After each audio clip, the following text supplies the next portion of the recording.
ఫిబ్రవరి 1, 2025 తారీఖున కేంద్ర ఆర్థిక మంత్రి నిర్మలా సీతారామన్ గారు పార్లమెంట్లో బడ్జెట్ని ప్రవేశపెట్టబోతున్నారనమాట. అంటే రాబోయే సంవత్సరంలో ఉన్నటువంటి రాబడి కేటాయింపులు ఇవన్నీ కూడా దాంట్లో మనకి వారు చెప్పడం అనేది జరుగుతుందన్నమాట. అయితే ఈ కేంద్ర బడ్జెట్ మీద చాలామంది అన్ని వర్గాల వారు ఎన్నో ఆశలు పెట్టుకున్నారు. ముఖ్యంగా ఉద్యోగస్తులు అయితే వారి యొక్క ఆదాయ పన్ను పరిమితి పెంచుతారు అని చెప్పి, తర్వాత మధ్యతరగతి వారైతే చాలా వస్తువుల ధరలు తగ్గుతాయి అని చెప్పి, తర్వాత ఏదైతే ఈ జిఎస్టీ అనేది ఉందో ఆ జిఎస్టీ రేట్లు కూడా కాస్త తగ్గుతాయి, కొన్ని వస్తువుల్ని జిఎస్టీ నుంచి మినహాయించి ట్యాక్స్ హాలిడేస్ ఇచ్చి ప్రోత్సహిస్తారని చెప్పి చాలా పరిశ్రమలు, అటు మ్యానుఫ్యాక్చరింగ్ సెక్టర్ కావచ్చు, ఇటు సర్వీస్ సెక్టర్ కావచ్చు, వీళ్ళందరూ కూడా అనమాట వివిధ వర్గాల వారు అని నేను చెప్పినప్పుడు నిరుద్యోగులు ఉంటారు. వారికి కూడా ఎంప్లాయ్మెంట్ క్రియేషన్ అనేది ఏ విధంగా చేయాలి, ఛాలెంజెస్ని ఏ విధంగా ఎదుర్కోవాలి, నైపుణ్యాన్ని ఏ విధంగా పెంపొందించాలి, కాబట్టి దానికి ఎంత నిధులు ఖర్చు చేయడం అనేది జరుగుతుంది అది కూడా చూడాలన్నమాట. తర్వాత ఈ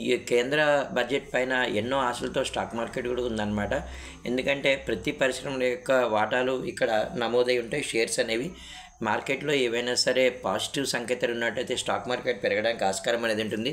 సాధారణంగా శనివారం రోజు స్టాక్ మార్కెట్ అనేది ఉండదన్నమాట. కాకపోతే ఏంటంటే రేపు కేంద్ర ప్రభుత్వం బడ్జెట్ ఉంది కాబట్టి రేపు స్టాక్ మార్కెట్లు యథావిధిగానే పనిచేస్తాయి.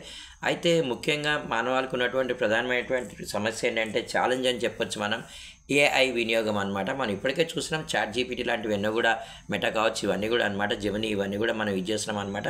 అంటే వీటి వల్ల ఉద్యోగాల యొక్క భద్రతకి ముప్పు వాటిల్తుంది.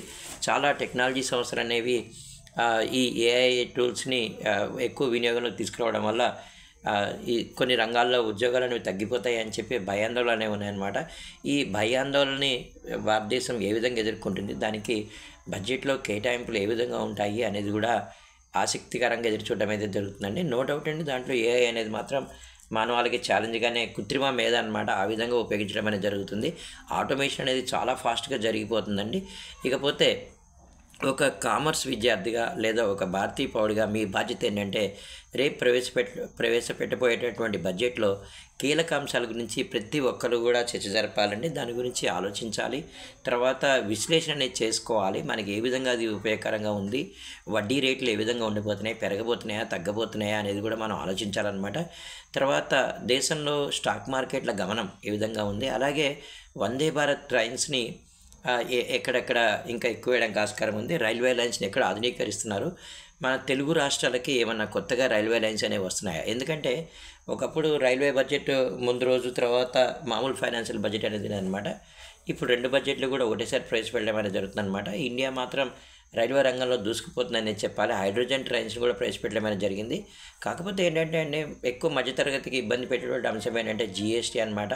ప్రతి వస్తువులపైన, ప్రతి సేవలపైన జిఎస్టీ అనేది వేయడం వలన రేట్లు అనేవి పెరిగిపోతున్నాయి బాగా అని చెప్పి సామాన్యుడు అయితే చాలా బాధపడుతున్నాడు అనమాట.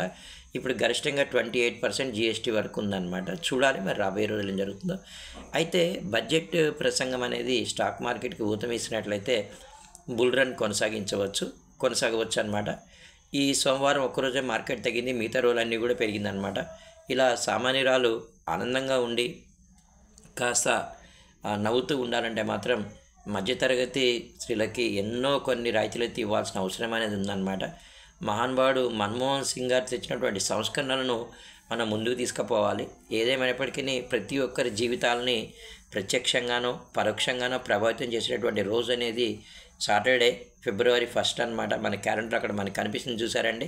తర్వాత ఈ ఫిబ్రవరికి కూడా చాలా ప్రాధాన్యత అనేది ఉందండి. చూడాలి మనం ఎలాంటి పువ్వులు పూయిస్తుందో ఈ బడ్జెట్ అనేది. అంటే పువ్వులు పూయించడం అంటే ఎలాంటి మన మీద అదనపు భారము లేకపోయినట్లయితే అది ఒక గొప్ప విషయంగానే మనం చెప్పుకోవచ్చు అనమాట. తర్వాత oil marketing companies, Indian oil, HPCL, BPCL అనేవి నష్టాలు అయితే మూటగట్టుకుంటున్నాయని. ఎందుకంటే చాలా రోజుల నుంచి ఆయిల్ ప్రైసెస్లో పెరుగుదల అనేది లేదనమాట. అదే ప్రైసెస్కి అమ్మడం అనేది వారికి కొంచెం ఇబ్బందికరంగానే ఉంది. చూడాలి ఆయిల్ మార్కెటింగ్ కంపెనీస్కి ప్రభుత్వం ఏదైనా ప్రోత్సాహకాలు ఇస్తుందా అనేది కూడా మనం చూడాలి. తర్వాత సామాన్యుడి యొక్క రవాణా సాధనమైనటువంటి ఆర్టీసీకి రవాణా సదుపాయాలకి ఎంత కేటాయింపులు జరుగుతాయి, అలాగే రియల్ ఎస్టేట్ రంగానికి, ఇన్ఫ్రాస్ట్రక్చర్కి కేటాయింపులు అనేవి ఏ విధంగా ఉంటాయి.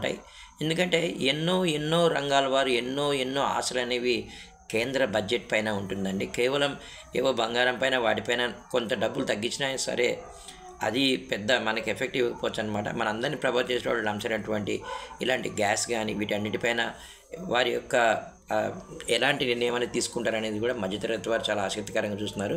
దేశంలో మధ్యతరగతి కుటుంబాలు అనేవి చాలా ఎక్కువ అండి. ఒకవైపు కుంభమేళా కూడా జరుగుతుందన్నమాట. ఇలాంటి సందర్భంలో ఉన్నటువంటి ఈ బడ్జెట్కి ఎంతో ఎంతో ప్రాముఖ్యత అనేది ఉండాలి. కాబట్టి నేను ఒక స్టూడెంట్స్కి అడ్వైజ్ ఇస్తున్నానండి, రేపు బడ్జెట్ ఫాలో కండి ప్లీజ్.